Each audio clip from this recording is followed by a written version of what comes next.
This is a living area. Giving us a tour, developer Michael Sager is very open about delays to First Street Lofts. His reasoning, despite the taxpayer seed funds, sufficient money wasn't readily available. Contract negotiations took too long, and the real estate collapse halted construction. There are many projects that are underway now that have taken years past the groundbreaking or years past the announced time of getting started. So the fact is we're durable and we're still here. The group in charge of handing over the $1.3 million envisioned dollars, the Tulsa Development Authority, has given Sager 5 extensions on the project, including one granted in October of this year. With the downturn in the economy and just construction prices, we just wanted to have a little patience with him. But not everyone is so patient. I'd like for somebody to give them a good excuse on why that's not done. Private investigator Eric Cullen looked into spending at First Street Lofts years ago when hired by concerned citizens.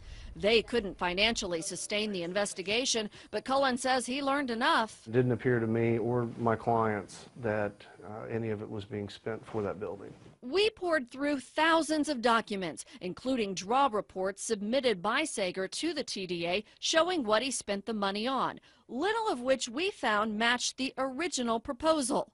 $30,975 was budgeted for Michael and Patricia Sager, listed as construction manager and administration, but more than double was paid out, $83,000. Plus $46,065 to other construction managers. That's a quadruple of an original budget of what he had intended on paying for himself according to the proposal. Was that a red flag? It certainly was. TDA Director O.C. Walker admits there were several red flags. He explained to you what he would be spending the $1.3 million on and what the $1.3 million would be going towards. Correct. And he listed in his proposal to the Housing Committee that his $1.3 million would go towards adequate parking and an improved indoor garage area. Correct. Is that done? That's not complete. And neither is the elevator lobby or all insulated walls. The lofts do not have the new dishwashers, stoves, refrigerators. Is that correct for me to say that when somebody submits a proposal, that's what's expected to be spent of the money? That is correct. But however, I want to make it clear that the $1.3 million was not to cover the cost of the entire project. It was gap financing. So it's supposed to help them kind of just bridge a gap to complete the overall development. The $1.3 million was not to fund the entire project. Sager says the documents outlining costs were simply a guideline. We weren't committing to 5,000 feet of black tile and 2,000 feet of white tile. Okay. So in this case, they didn't require that. No. Then another setback this summer when American Home Mortgage Company filed for foreclosure, saying Sager defaulted on an $850,000 loan. A loan we found was a sticking point in negotiations. Documents show before the lofts were ever approved, a committee chose to give Sager the taxpayer seed money based on low existing debt on the property, $200,000.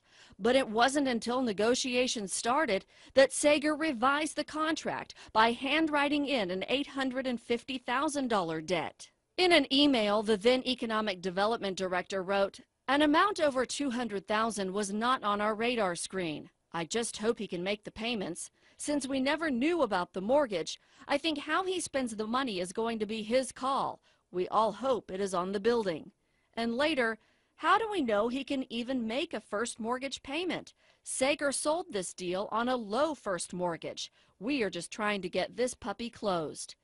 TDA's attorney Jot Hartley believes many decisions were based on high hopes. I can't judge whether they were acting from their heart or their head, but my review and analysis of it leads me to conclude that they were acting prudently. Then 3 years after all money had been dispersed to Sager, the city assumes more debt on the property, increasing the $850,000 debt limit to $2.5 million. The amendment, I would assume, was required in order to make maybe the best of a bad situation that everyone found themselves in. A situation that leaves Tulsans like Eric Cullen and his former clients Offended, frankly, as a taxpayer.